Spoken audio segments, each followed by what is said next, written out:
see. Recording on that, like that. Let's see. Let me get this.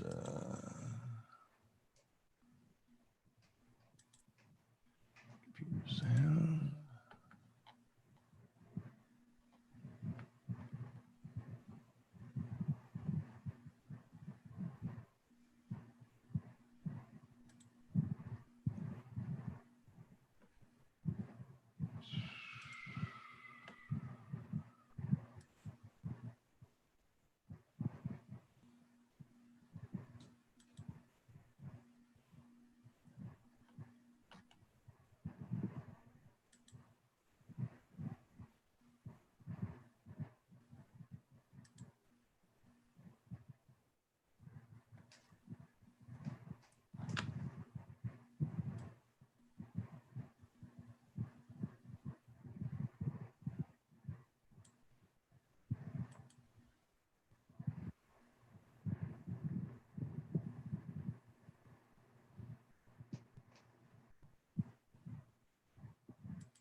I love that one, man. Boy, I love they it. have you rocking, man. They do, man. That's just hold on. Let me get the share off here for a second. There. What am I doing here? Share. Turn it off, John. Yeah, that's a rocket. Yeah, there we go. That gets you Tajmo. Good job, man. Well, that's the one. Every time we send something up there, this is the one that comes back with no complaints, you know. So all right, so we need to stick with the winner, huh? Well, yeah, you know, I mean, it's a good performance, and what's his name, John Baptiste there, who's from the Colbert Show, right there. He's on the keyboards. He's I think that's amazing. I've heard him do that song before, and they don't do that jam at the end, you know, like that, like usually, but they do it with him. That was cool. I need a live concert right about now. You know what I mean? I heard you, pal. Yeah. Anyway. Well, why don't you go ahead and open up? Do an opening.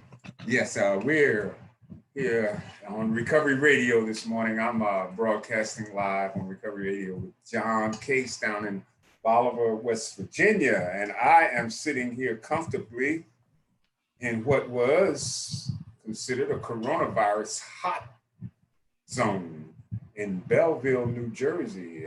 Newark, New Jersey is right close by, actually. Am I coming through pretty good, John? You're perfect. Yeah, you're coming through perfect. Yeah. Okay. On this side. Man, I like it when you call me perfect. Yes. Yeah. So how you been? How you been, pal? Down there in you know, we got a new puppy. That's like having a baby. Okay, yeah, I can imagine so that. What kind is it? It's a mix. It's like some part corgi, part Boston Terrier, part Beagle. It's dark, but it's got a kind of a brindle, you know, like a little bit of like a sort of an orange stripes that, but it's like beneath her fur. You don't see it unless the sun shines on it a little bit, right? Okay. Anyway, it's a cute little puppy. We got it from a Mennonite family up somewhere up in. Oh yeah, you were telling me you got that. Yeah, we drove up there. Everybody was all the stores in Pennsylvania were requiring masks. Same in Maryland. Yeah.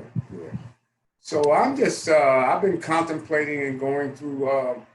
Got a good opportunity to do some contemplate, doing some stuff in retrospect and some of the things that I need to go over, about going forward from here since I left West Virginia and moved to Belleville. It's been pretty peaceful for me. Transition was easy, and so I'm just getting geared up for the next layer or the next level of it. Well, we were talking before we started taping here, but but why don't you?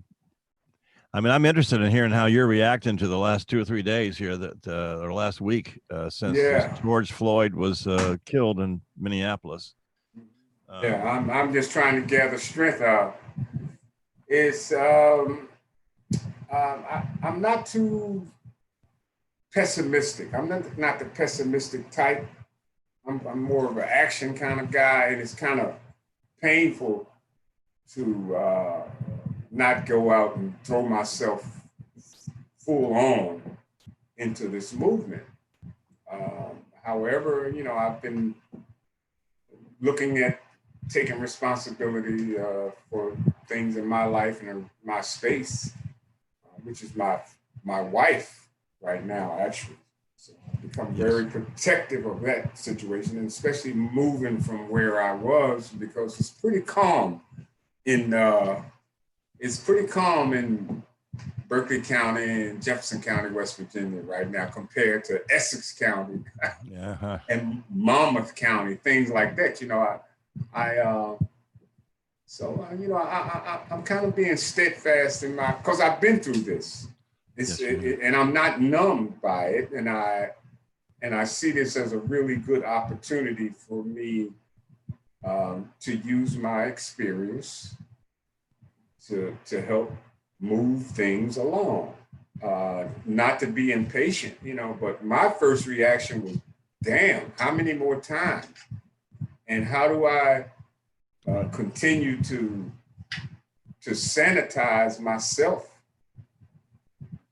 against how I really want to react? Because it didn't get me anything then, because I was the guy. If they'd have had cameras back then the way they have them now, you all would be bringing up footage of me and my little vandalizing crew running up and down the streets of Newark, New Jersey, right on Springfield Avenue. As a matter of fact, I can recall my friend's mother was gunned down by a state trooper with a rifle. He shot her with a rifle. Maurice Abraham, his mother was shot in the back, and she was going down to find Maurice, which was on Springfield Avenue and Blum Street. I'll never forget it. And this police officer, he had to be a state trooper, yeah, as I recall. He had the gear on it, but he had a high-powered rifle in his hands, and he held the rifle up. And they have the footage is in the Newark, New Jersey archives, the pictures. And he held the rifle up with both hands, and he said, "You niggers better get out of here." And when everybody turned to run, I think somebody might have threw something at him, but everybody turned to run. And the next thing I heard was the shot, and his mother was dead. She got shot in the back by this man. I don't know what happened. I do know that the family of Maurice, because he had like 4 sisters and 2 or 3 brothers, and I don't remember his father being anywhere on the scene, but mother was dead, shot in the back. Formerly known as Leader Roy Jones, Amir Baraka. Yeah, right? yeah. Ross is I think we saw him in Newark, I don't know, 3 or 4 years ago, right before he died, actually, or not long. Mm-hmm. And he described the 67, wasn't it? 68. 67. He described it as a police riot. Mm-hmm. That's what happened. And then people responded to it in all kinds of ways, but he described it as a same thing. A brutalization of a black man took place in the city at some point. I think it was down at the 4th precinct, which was not too far from where I lived. I lived on 6th Street in Springfield Avenue, and the 4th precinct was on what was then Belmont Avenue, which is now Irving Turner Boulevard.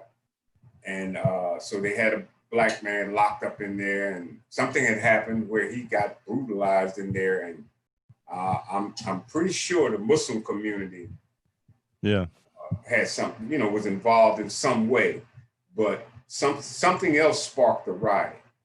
Some kind of incident. All I know is at that point I had to be 14 or 15 years old, somewhere. Yeah, right. And we just started looting. We started looting, tearing down the gates. That's when they had everybody had those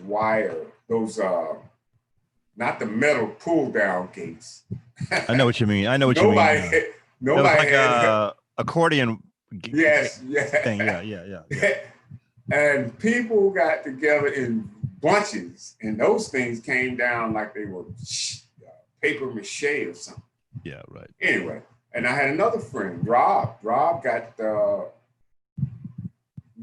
hit in the head with a billy club coming out of a jewelry store, and put him in the hospital. And then a few months later, he was dead. But anyway, so this is what's like. So you asked me, how do I feel? I've been having kind of like flashbacks about that, but in a good way, because the flashbacks help keep me in the house. It helped keep me in the house. Helped keep me in the house and get my mask and everything, because I know that there's more for me to do, and I can't do it from a jail cell the way I look at it. And with how I feel about things, jail would not be well suited for me at this time. I had a good friend that he's gone now, but he was I think he was older than me by about 4 or 5 years, and he was from Los Angeles, and he went to school and he wanted to be a preacher, but I don't know, it was 1963 or 62 or 63, somewhere in there, and Dr. King was already doing his thing. Big time. And so he wanted to go and help out. And so he got a hold, somehow he got connected, right? I don't remember all the stories, but he went down and he was in Selma as like a 18-year-old or something like that, working. Very impressionable age. And he had to go through, they had a pretty intense training about, for example, if you're going to go sit on a bus and, somebody insults you, and, you are tempted, to render justice. Lay hands on them. Yeah. And then they would have these training sessions, right, where I would put people through the test a little bit, and then if you failed to, maintain discipline, basically, right. Then apparently Dr. King would, say you need to walk a little longer by yourself before you join this thing, okay? And then apparently what my friend told me is all these stories about he would get, like Dr. King would get letters from people, spread out over the country, right? And he almost responded to most of them in very similar ways, right? That people would say, I want to come and work for you, and he says, but I don't have any money to get there. And Dr. King said, well, you should walk, well, that's a long walk. He says, well, when you get here, I have an even longer one for you to take. So you might as well start. You wasted time. That's what I like, is burning daylight. Burning daylight. That's right. Get it going. Don't be about it. Don't talk about it. Be about it. Yeah. I thought it was beautiful, the way he would. You need that kind of discipline, because these guys will do anything to provoke it and then use it as a cover for violence. And it's obvious to me that people will do anything, and they'll create violence. But it takes discipline. It takes training and organization and discipline, to keep people from just getting sucker baited, well, it's hard to stay the course when your belly is completely empty. Yeah. I mean, and sometimes you're not going to be able to. Okay, I mean, some situations are just so bad that I'm sorry. And I believe that frustration, because we can't see it and touch it, it's not one of the touchables or the tangibles. Right. Frustration is alive and well and it gets into the spirit and the activity of people, and they act in a frustrated manner. Starvation, economic starvation, Right. physical starvation plays a big part. Material starvation, the things that your eye gate looks at and absorb and take in, Yeah. causes you to want things to happen, you know, and when those things aren't happening in your life, frustration gets in there and has free course. And Eh, so frustration gets you but frustration, as we all know, is a losing mechanism to use. You don't add frustration to something that you're doing and you're trying to succeed at it, because you have to spend too much time dealing with your frustrations. So you can Okay. stay alive or stay out of jail, Yeah. or keep from having a stroke.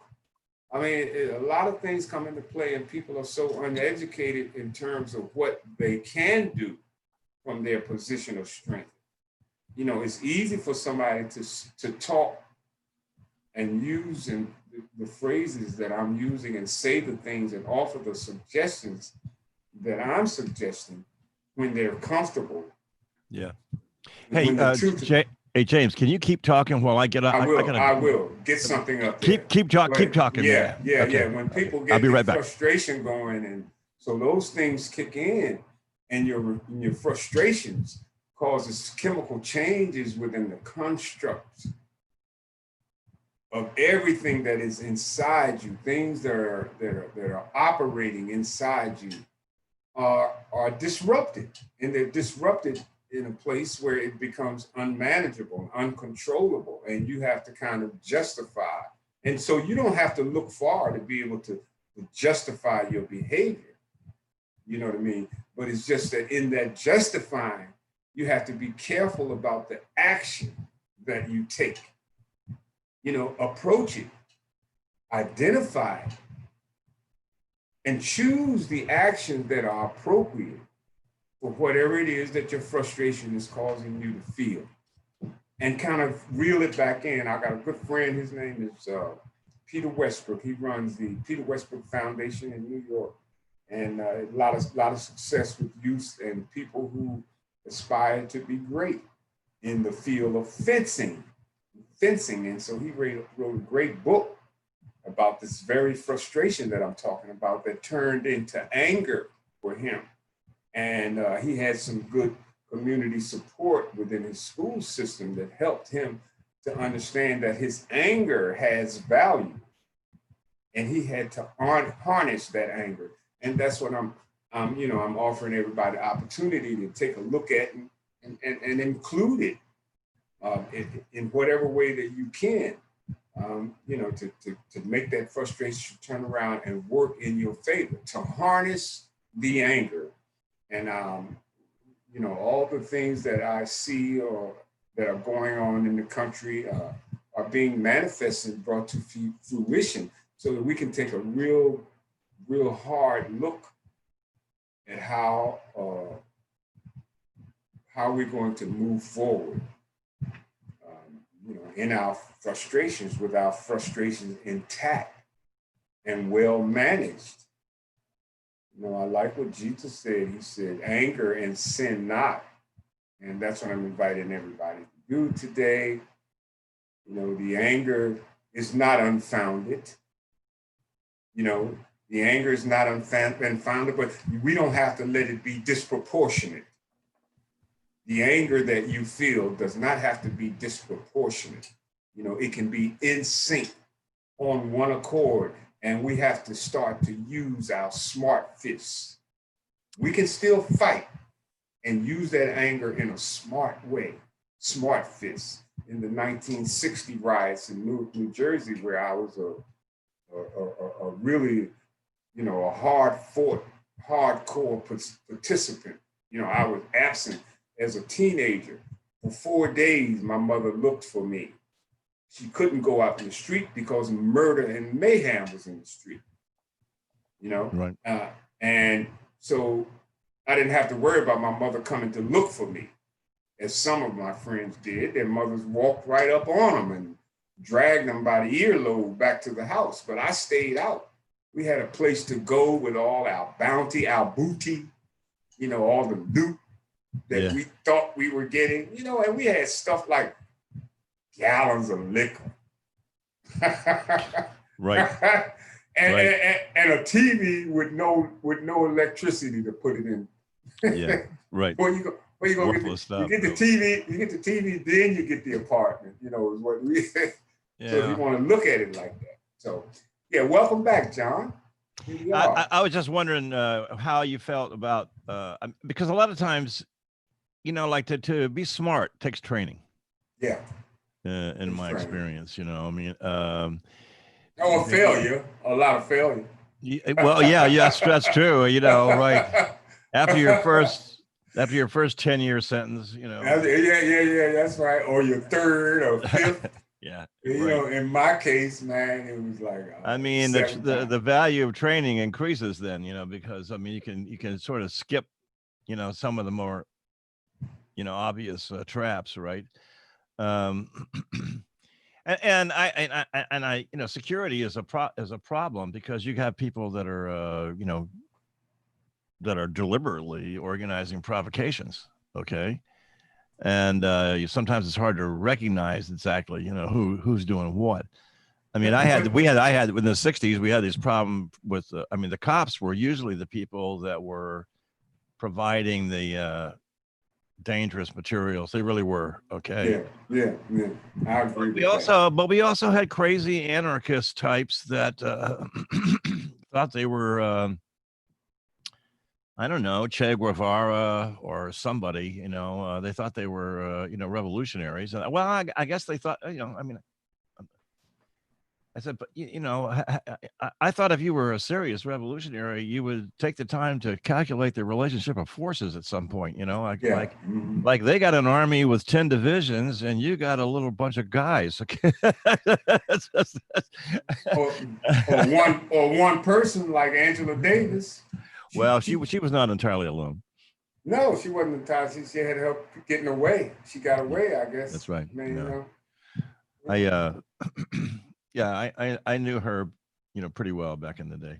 All right, man. We got to talk about that one because everything's coming full circle. Everything's coming full circle. I don't think there were a whole lot of white folks that she trusted much. So I don't want to go too far. But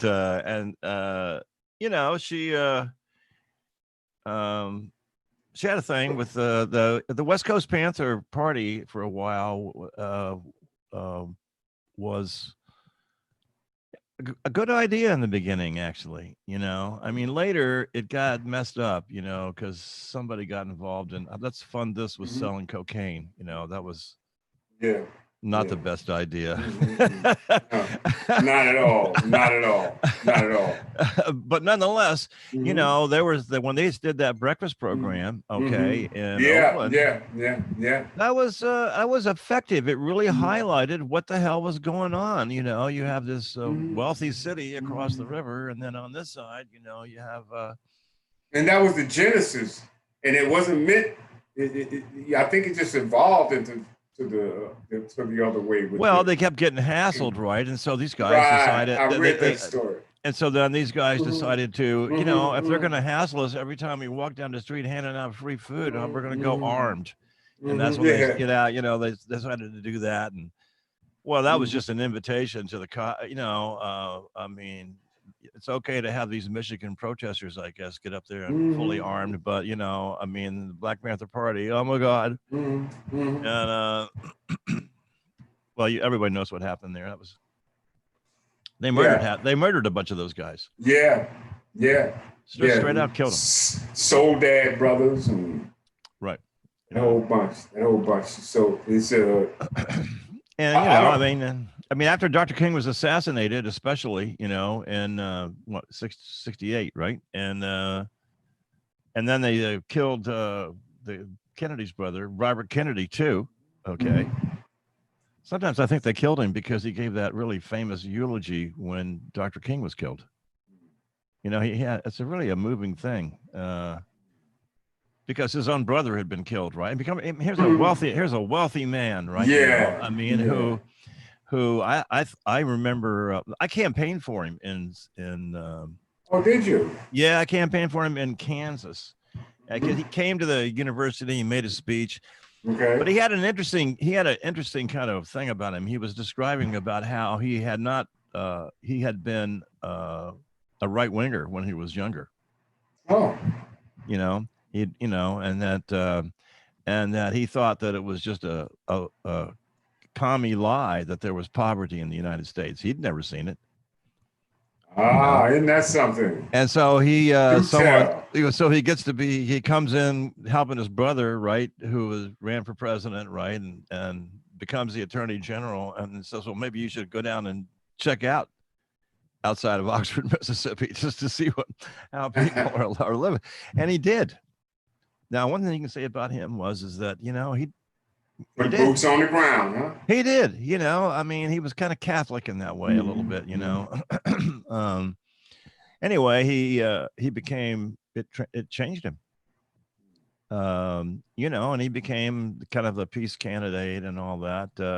But I know when Dr. King was killed, he was the man. He was the one that made the eulogy. He did the eulogy. The right off on the radio, and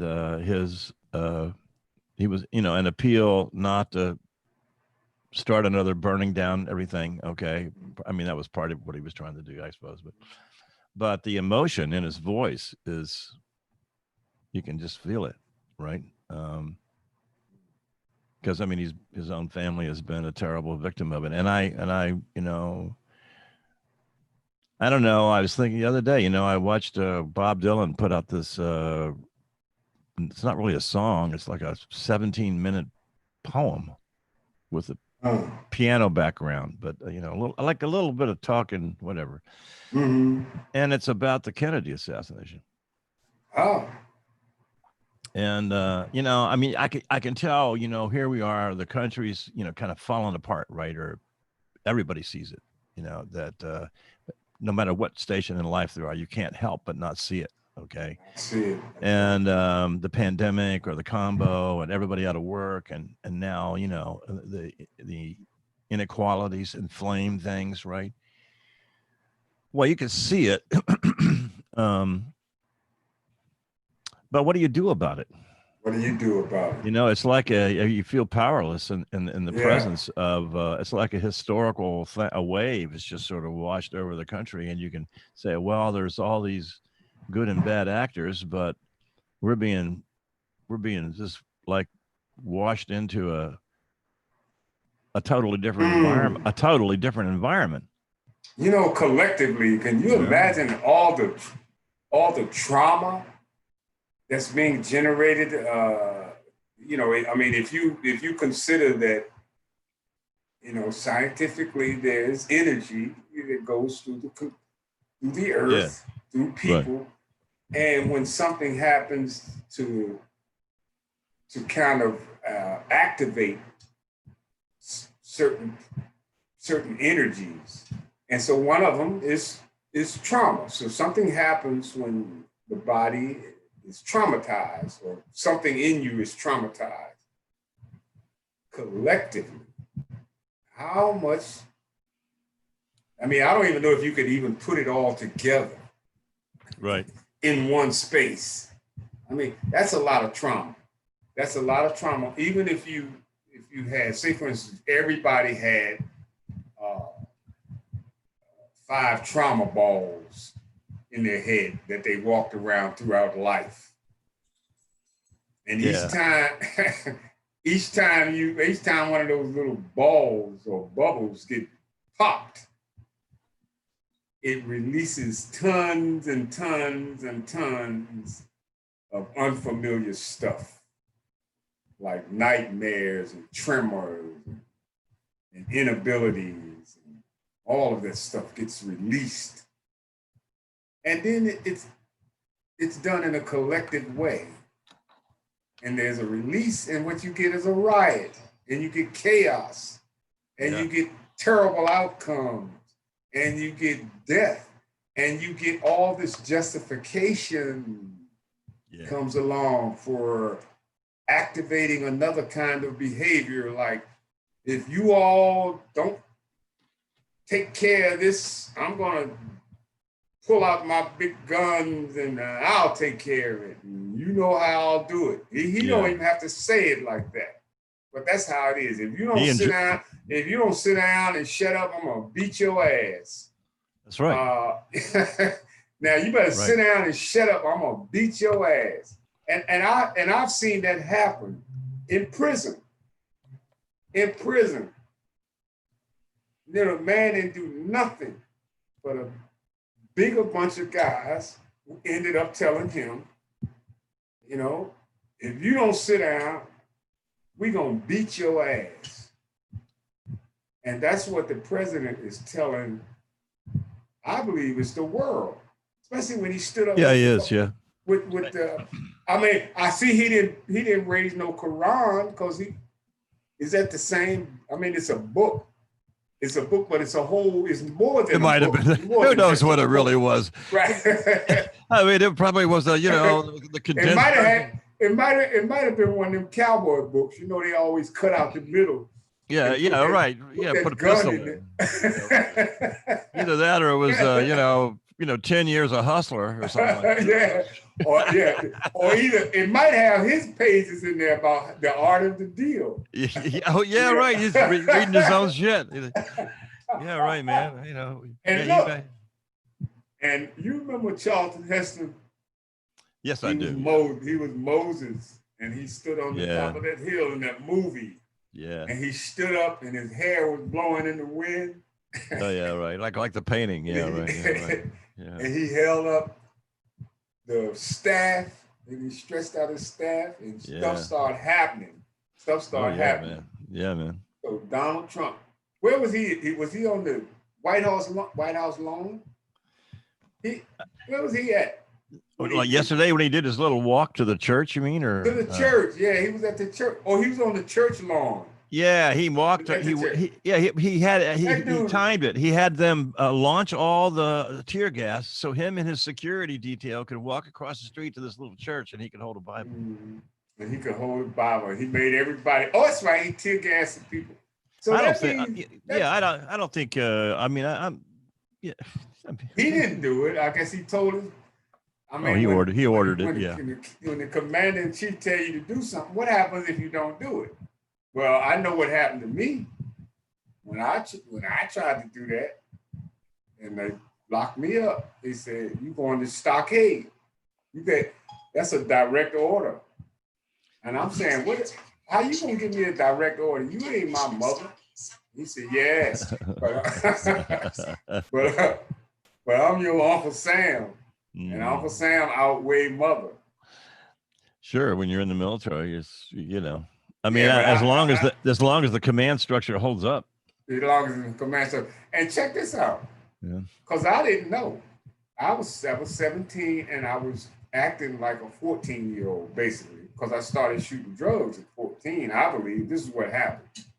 And when I went in the Army, and this true story, I thought that, I could probably leave if I didn't like it.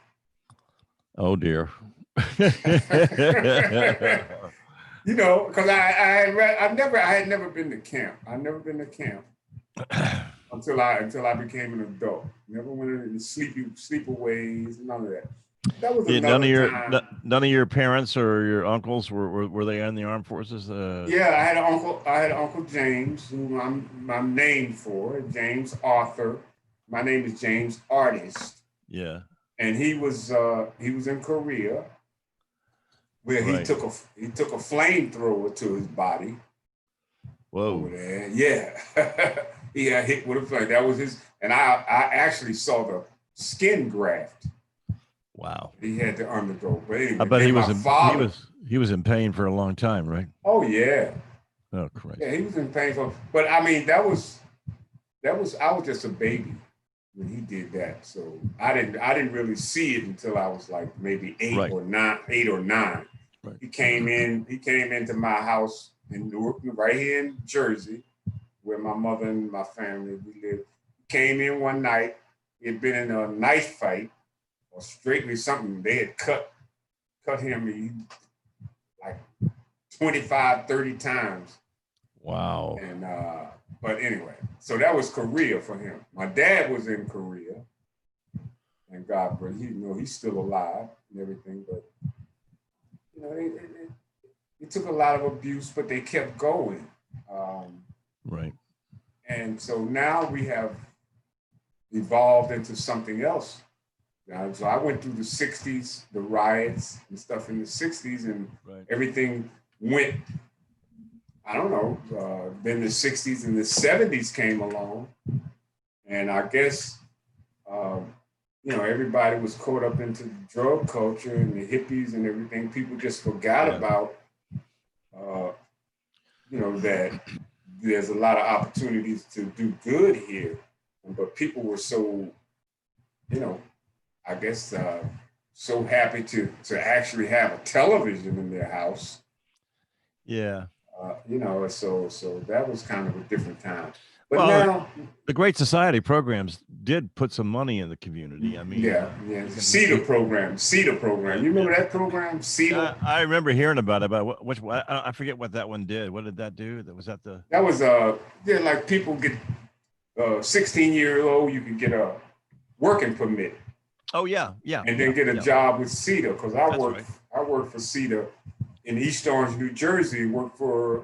I had opportunity to go into Rahway State Prison as part of the Scared Straight program. Right. And it was, but it didn't work. It didn't. Teenagers. Yeah, you had to do it by yourself. Yeah. You had to do it by yourself, man. I know. So. Well, that's. I mean, I'm looking forward here. I mean, we got a tough summer ahead, right? Yeah. We just getting started. How do you? I don't know how. I mean, I don't whether. I mean, rebellions and upheavals tend to sort of go up and subside, but the frustrations aren't going to be put down. No. They're just going to build, right? I mean, how can they not? In a way. Well, yeah. Well, I think I think it's going to turn around. It's going to be turned around, and it's got to happen. By forces greater that's above my pay grade and your pay grade. And yeah. I think it's going to be turned around. But my question is, how many more times? How much longer? Yeah. How many more times? And, if there is to be more times, I'm not just surprised. I'm not surprised by it, because it has been happening. I'm just happy that I am finally allowed to wake up beside you, because now you're able to see, if we're standing on the 6 and the 9, and I'm standing on the 9 side with you on the 6, then you can come around and stand with me on the 9 and take a look at it from a position that I've been talking about for as long as I've been able to talk. Because I used to cry to my mother, and I wondered why we couldn't go to the fair, the county fair that would come to Lynchburg, Virginia. This was when I was a kid. Oh, so you said I would cry, and she didn't know what to tell me, because it was for whites only. Yeah. So we come up, and then I get segregated, and I get bused to school for a time, and that it started off rough, but it ended up being some of the best relationships that I ever had in my life. How many years did you go to school in Virginia?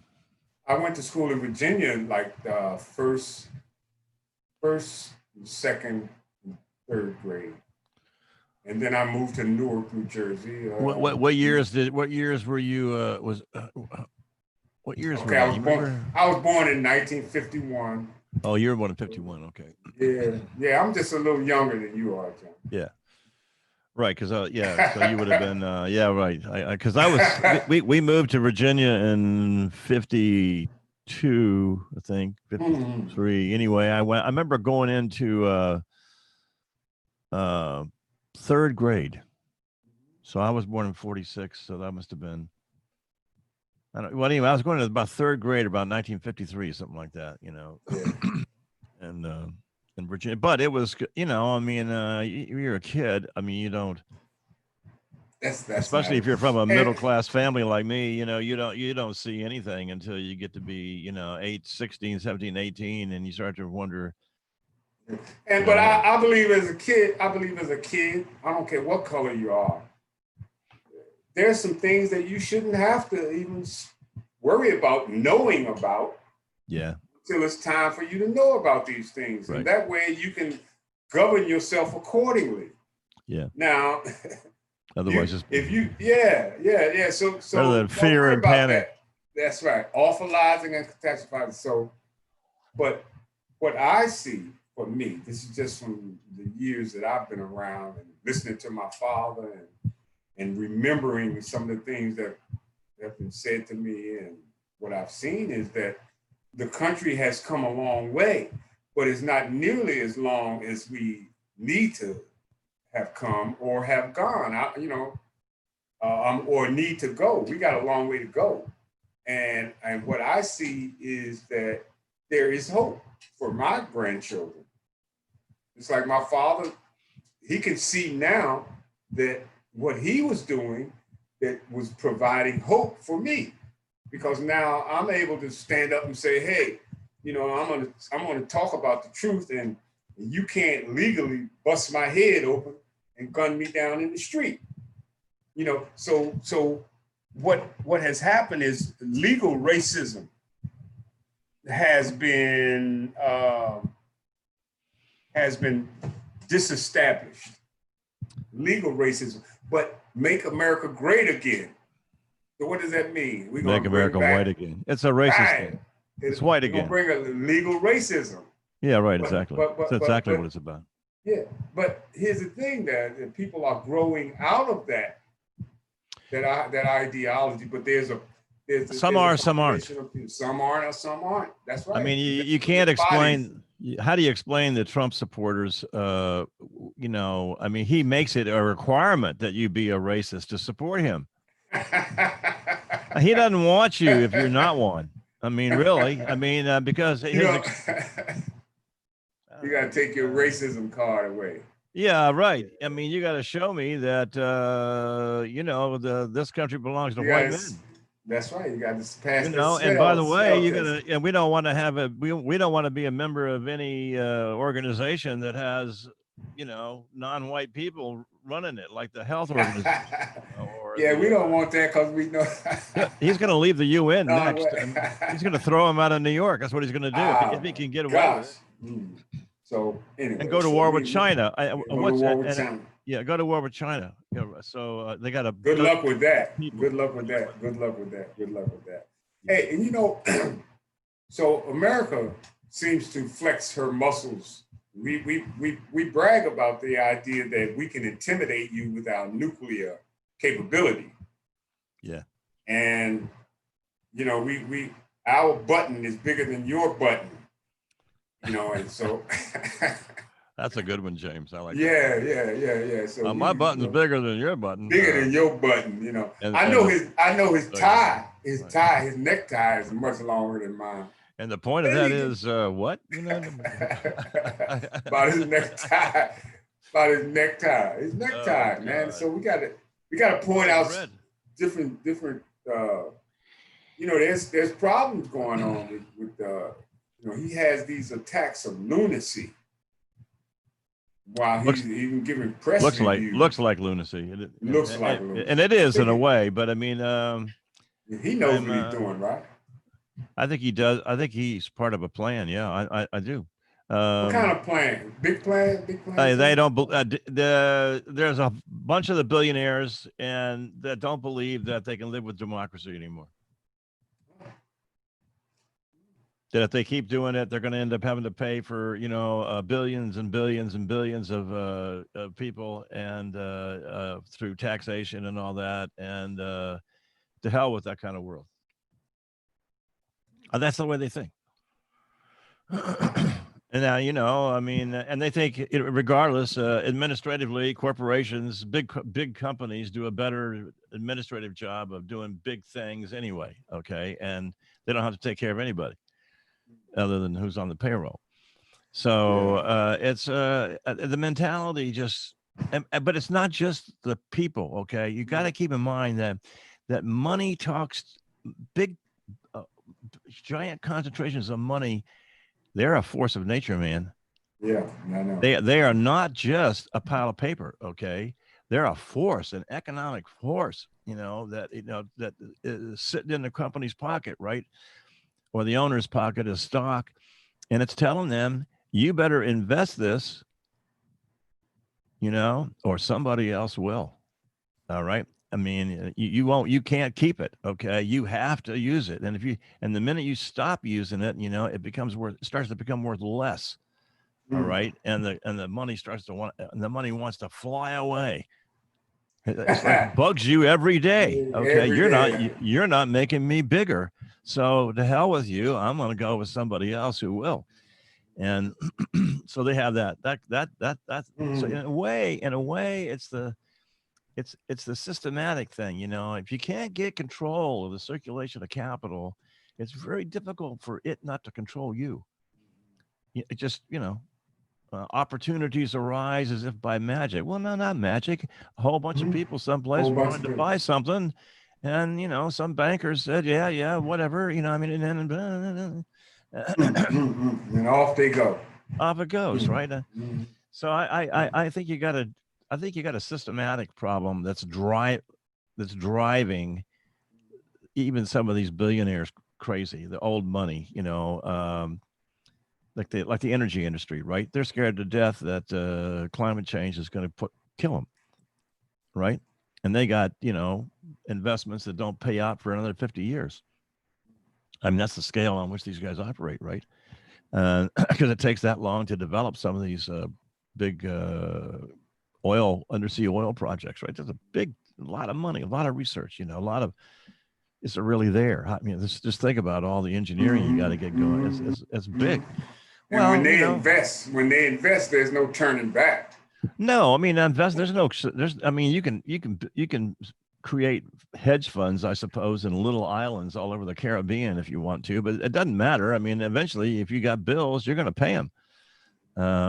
So, yeah, my point really is that I think these guys view the political situation as sort of existential for them, and that if they're going to keep their crap, they're going to have to run it. You know, they can run it better than, you know, some fool that's been elected from Martinsburg, West Virginia, whatever, you know, you know, or Joe Manchin. Or whatever. Yeah. So I got a very interesting message from a political person that's running for mayor of Martinsburg. Yeah. And the message reads, I'm going to pull it up here, John, and I want to read this message to you. And I said, wow, why does this person, he sent me a message. He said, I know that you know how to reach the people. Can you tell them, can you come out and speak to them and tell them not to tear up our city? But obviously he didn't know that I had moved. Wait. Yeah. And his name is, there he is. Yeah. Okay.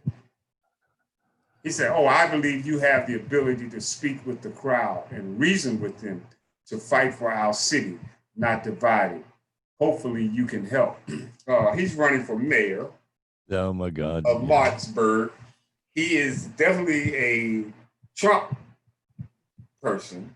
Oh, yeah. But what I'm finding out is that when you're not beholden to anyone and you have a voice on some small scale, because what I was able to do, because I could volunteer for all of the organizations around town, Republican or Democrat, it didn't matter. Volunteers are volunteers. And I volunteered in a good way, that people decided to say, well, he's okay. And he is black people pay attention to him, or all people pay attention to him. Let's get him out here and see if we can prop him up so he can stop people from tearing down our city. Now, I say that to say that my time spent there and doing what I was doing, advocating and all the volunteer work and getting out in the community, it pays off in the idea that it shines a light on people, because this politician, even after if I would say, yeah, let me do this for you because you all right. As soon as he get in office, it's obvious to me that he gonna turn his back. Yeah, he will. Because it happened. It happened already. And the person that did it to me the first time down there was not a Republican. This person was a Democrat. But he pretended. They'll play you, yeah, right. Yeah. And so I said, well, something is going on. So just keep trying to find the truth and talking about it. From years of labor negotiations, James, let me just say that, that if you ever get that quingy feeling that you're being played, and it's probably sometimes and when you're in dealing with companies, you get it every day. All right. So, but I remember they would make all these offers to you, why don't you help them, smooth the waters with the workforce, right? So that, and I says, well, I'll tell you what, my price for doing that is about $250,000, and so because I'm going to have some different group of friends, after I get done, and I'm happy to dump them, but I have a price. So how much are you willing to pay? And, that's a good one. That's a good one. And I should have done that another time just before I left. And of course, they don't want to pay anything. They want you to shoot your, do their work, dirty work for them, and then in the end, if you, and you know what? And I thought I was a player, but and the players that I thought were players are not players at all, because the game, the players' game that I'm talking about is a game that I had no idea was happening. Right. I thought everybody was okay. Like, okay, this guy, my word is my bond. That's a bunch of no. Yeah, you know what I mean? So, there are some like that. There are some stand-up people. There's some stand-up people. And so, like you were saying earlier, something we was talking about, and I said a lot of failures will make you a much wiser person. And so let me, we're about at the hour. I was going to just ask you again, when Kennedy was killed, mm-hmm. There was like 3 assassinations in a row, right? Kennedy, Dr. King, and Bobby Kennedy. Bobby Kennedy. Yeah. And plus there were a lot of other people killed, but these are 3, presidential, Dr. King was in a category by himself, but and I was thinking that in a sense, that was the turning point, because we're not going to have this debate. You have this debate, even if you win, we're going to kill you. We're going to kill you. That's right. And they do, and nothing holds them back. And it's a tsunami. It's something we've never dealt. It's never been dealt with. It's like what was Vietnam for? Mm-hmm. What did all those people get killed and in many cases came back with scars, a lot of bad karma, let's put it that way. And and then we go through 20, 30 years, and some things get a little better. The economy sort of bounces along, but fundamentally you're getting the big divide in wealth is getting bigger and bigger and bigger and bigger, you know, and your politics is getting, you know, less and less collaborative, and you know, there's no collegiality really at all. You There's know, no moral leadership. you have two different, you have incompatible visions of the country at war with each other, and you know, somebody's going to have to win. Yeah. This can't go. It cannot. My concern is it cannot go on another 40 years. We're coming to a turning point here. It's somebody's going to have to win this battle, and if it's going to be the Trumpers and fascism, I'm sure warfare will follow, because nobody in the world is going to put up with this garbage. Okay, they're not, and then a lot of people got guns. So it's just going to be warfare, and then God knows what would happen here. I mean, and the fact that it's that this Republican Party in the country is still hostage to this dude. It means it's not just in too deep. It's not just him. It's not just him. Nope, it's not just him. They in too deep. It's like a gambler. And you got you know, I got to go to the ATM machine one more time. Yeah. One more time, because this time I'm gonna hit. I got to go one more time. Yeah. So I don't think you can reach across the aisle to these guys. That's what I know. So I mean, I know that's what some, you know. What do you propose? Well, I think that I don't. Obviously, Biden. You got to get rid. If you can get him out of the presidency, well, then you got a chance to debate this thing a little bit. Okay. If you don't get, if he finds a way to avoid getting removed in November, my friend, you know, you got a situation going on here that hadn't been seen in 150 years. And unless you were living in another country, you know, some other countries, you're gonna listen. And that's who's running things in other countries. That's, you know, so you know, you're gonna see the worst, you know, take place. I wouldn't be surprised if you don't see. Actually, in fact, I would bet that. I mean, you look at the different states, right? How are the states going to put up with it? Okay. How's California and New York going to, you know, live under a dictatorship that's basically led by Alabama, or you know, or some? I mean, you know what I mean? I'm talking. You know what I'm talking about? John, you know, how's that? How are you going to do that? Okay, those states they can't do that. You can't do that. So you're talking about the union falling apart. You know, I mean, I wouldn't be surprised to see some of these states began to just defy. But they're in trouble too. It's like West Virginia. They can't. What's West Virginia going to do when the $190 million shortfall due to the coronavirus and the pandemic takes place? Yep. What are they going to do? Who are they going to? There's only one place they can go, and that's the federal government. And so if Trump's running and he says, "Oh yeah, I'll give you the money in exchange for, you know, quid pro quo. Give you a little Don Corleone deal here for you." Yeah. You know, yeah. So that's going to be hard. And if you don't get to 190 million, then you're going to be laying off. Hell, Patsy Nolan was on there last, right? You know, you're not careful, you're going to end up laying off the judges. Definitely going to be laying off judges. Well, you know, you can't even sign contracts anymore, right? You can't sell anything. You can't get nothing can get licensed, and you know, because all these services, right, that commerce depends upon, not to mention the cops and the road crews and everybody the health services and the emergency services, and I mean, we're here. Yeah. We're right here. We got to go, man. John. Yeah, we got to go, man. All right. So I didn't sign send you. I didn't send you. Sign. Why don't you do the sign off here, and then in your sign off, you can tell me what to play. Yeah, go ahead, John. You can play. Hey, let's run my man back again. I like. You want to? I want.